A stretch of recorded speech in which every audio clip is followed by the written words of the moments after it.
I've always seen myself as a traveler of the world. Adventure is not just something I welcome into my life whenever I get an opportunity, it's something I value and see as a key component to my development personally as well as professionally. Coming to Guyana was a personal test for me in many ways because it was a fully submerged experience within a foreign context to the one I had grown accustomed to. What I found was a group of artists who actively utilized the materials and talents which were uniquely available to them within most of the activities which occupy their daily lives. Though there are many things that I felt that I taught the people of Yupukari, there are many more things that I felt that they taught me.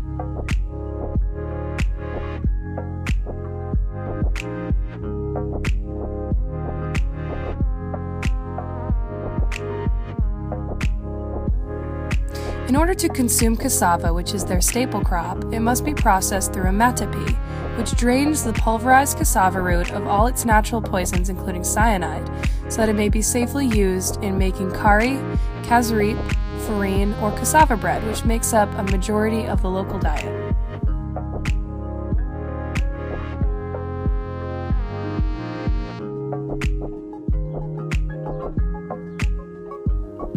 Hunting and fishing also require a high level of craftsmanship in spinning krawa for fishing lines, crafting bows and arrows, not including the art of catching one's own prey in its natural habitat.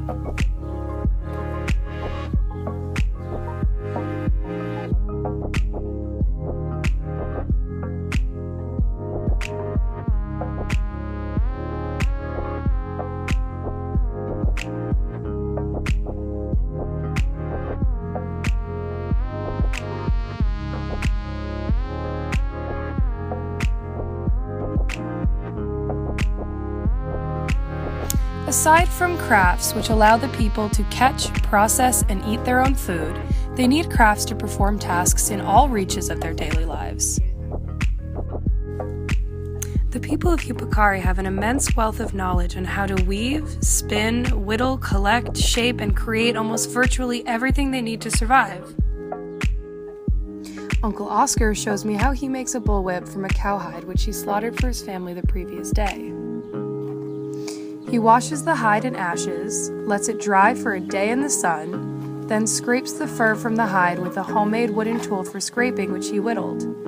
After that, he washes the hide in water and then lets it dry before cutting strips from it to plait or weave into a whip, which he would use to herd his cattle home every day on horseback. It was from these people, such as Uncle Oscar, that I learned that art therapy can come in many different forms and fill a multitude of purposes, either in the creative process or the function of the final product. Storytelling is a major form of entertainment in Yupukari, as a way to deliver morals and lessons through the art of the spoken word. Sleep. I want to take a rest. Alright, good. You know the old boy no baboon shoving the fingers to the BT.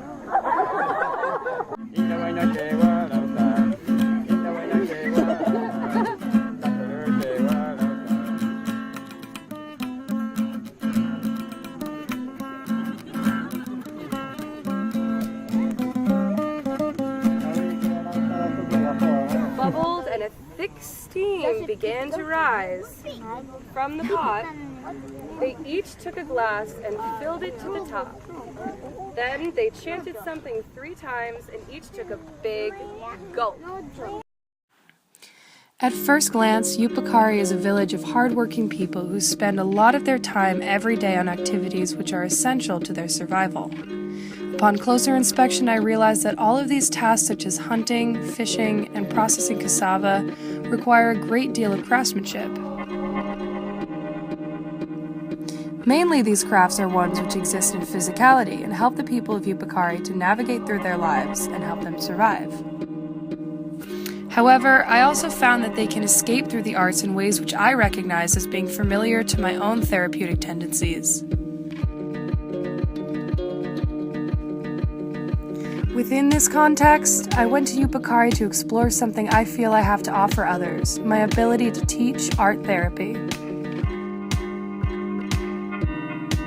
I expected to face many challenges in teaching art therapy to a group of people who had, in essence, never even heard the terms art and therapy used together in the way I was using them.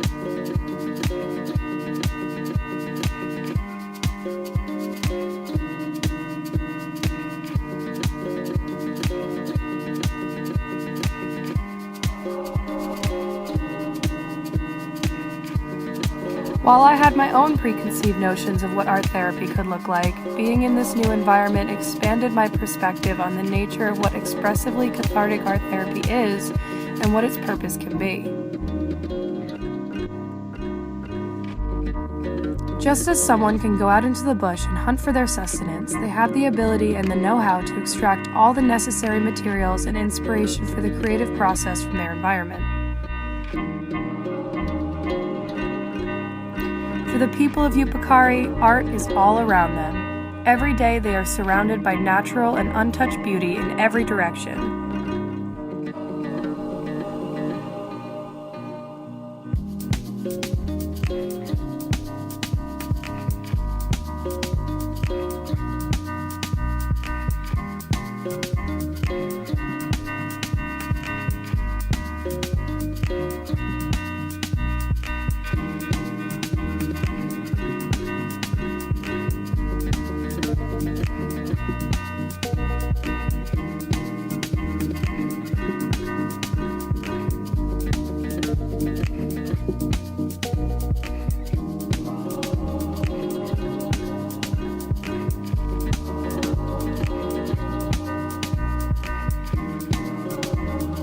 In Yupukari, I saw the beauty of the land, the water, and the skies surrounding the village reflected into the crafts made by the people, who at the end of each day have created modern relics of artistry with their energy in a form which is obsolete in today's society.